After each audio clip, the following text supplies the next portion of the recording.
ഉറക്കിൽ നിന്ന് ഉണർന്ന മനുഷ്യൻ പറയേണ്ടുന്ന ചൊല്ലേണ്ടുന്ന ദിക്ർ അതാണല്ലോ. എന്താണ് ആ ദിക്റിന്റെ അർത്ഥം? അൽഹംദുലില്ലാഹില്ലദീ അഹ്യാനി ബഅദമാ മാതനി. ഉറക്കമാകുന്ന മരണത്തിൽ നിന്ന് പുനർജന്മമാകുന്ന ജീവിതത്തിന്റെ ഒരു ദിവസത്തിലേക്ക് എന്നെ ഉണർത്തി അയച്ച അല്ലാഹുവിന് സർവസ്തുതിയും. എന്നിട്ട് പിന്നെ നമ്മൾ പറയുന്നത് എന്താ? വൈലൈഹിൻ നുശൂർ.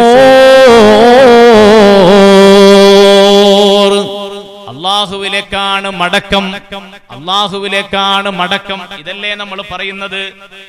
ഉറക്കിൽ നിന്ന് എഴുന്നേറ്റ് അല്ലാഹുവിന് സ്തുതി പറഞ്ഞുകൊണ്ട് പിന്നെ നമ്മൾ പറയുന്നത് റബ്ബേ എന്റെ കച്ചവടത്തിൽ ബറക്കത്ത് തരണേ എന്നല്ല.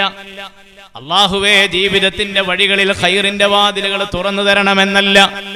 റബ്ബിനോട് സ്തുതി പറഞ്ഞ ശേഷം നമ്മൾ പറയുന്ന വാക്ക് വൈലൈഹിൻ നുശൂർ. നല്ലതുപോലെ ചിന്തിക്കേണ്ടതാണ്, ഗൗരവത്തോടെ ആലോചിക്കണം. ഒരു മരണത്തിൽ നിന്ന് എണീറ്റ് വന്നതാ നമ്മൾ, അല്ലേ? ഏതാ മരണം? ഉറക്കം. അതിൽ നിന്ന് എഴുന്നേറ്റ് വന്നതാ നമ്മൾ. എന്നിട്ട് പിന്നെയും പറയുന്നത് എന്താ? ഞാൻ മരണത്തിലേക്കാ. നിങ്ങളൊന്ന് പറയും.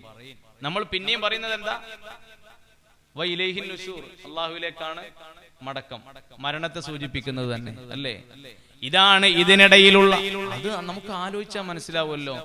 ബാങ്കും ഇഖാമത്തും കൊടുത്തു, അല്ലേ?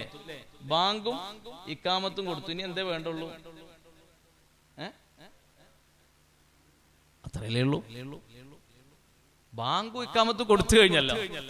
ബാങ്കും ഇഖാമത്തും കൊടുത്തു കഴിഞ്ഞാൽ അടുത്ത സ്റ്റെപ്പ് എന്താ? നിസ്കാരം തന്നെ. അതിനിടയിൽ ഇമാമിന്റെ ഒരു ഒരുക്കം. സുബ്ഹാനല്ലാഹ്, ആലോചിച്ച് നോക്കൂ.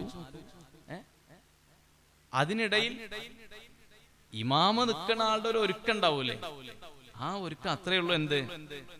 അത്രയേ ഉള്ളൂ നമ്മുടെ ജീവിതം. അതല്ലേ സൂചിപ്പിക്കുന്നത്. ഇനി നമ്മുടെ നിസ്കാരത്തിന്റെ മുമ്പിലേക്ക് നിൽക്കുമ്പോൾ ഒരു ബാങ്ക് ഇഖാമത്തിന് കൊടുക്കണോ? വേണ്ട, അത് കൊടുത്തു വെച്ചു. ബാങ്കും ഇഖാമത്തും ജനിക്കുമ്പോൾ കൊടുത്തു വെച്ചല്ലോ. നമ്മുടെ വലത് ചെവിയിലും ഇടത് ചെവിയിലും കൊടുത്തു വെച്ചു. ഇനി നിസ്കാരം നടക്കണം. ആ നിസ്കാരത്തിന് ഇമാമു ഒരുങ്ങാനുള്ള ഒരു സമയം. അത്രയുള്ളൂ ദുനിയാവ്, അത്രയുള്ളൂ ദുനിയാവ്. ആ ദുനിയാവിന് വേണ്ടിയാണ് നമ്മുടെ ജീവിതം എന്ന് വന്നാൽ അപകടമാണ്. മറിച്ച് മരണത്തിന് വേണ്ടിയാണ് ജീവിക്കുന്നത് എന്ന കാഴ്ചപ്പാടാണ് ഉണ്ടാവേണ്ടത്. എന്തിനാ ജീവിക്കുന്നത്? മരിക്കാൻ വേണ്ടി. അതാണ് വൈലൈഹിൻ നുശൂർ എന്ന് ചൊല്ലുന്ന ദിക്റിന്റെ അർത്ഥം. എന്തിനാ ഞാൻ ജീവിതത്തിലേക്ക് വന്നത്? മരണത്തിൽ നിന്നാ വന്നത്. എവിടേക്കാ വന്നത്? ജീവിതത്തിൽ. എന്തിനാ ജീവിക്കാൻ വന്നത്? വൈലൈഹിൻ നുശൂർ, മരിക്കാൻ വേണ്ടിയാണ്.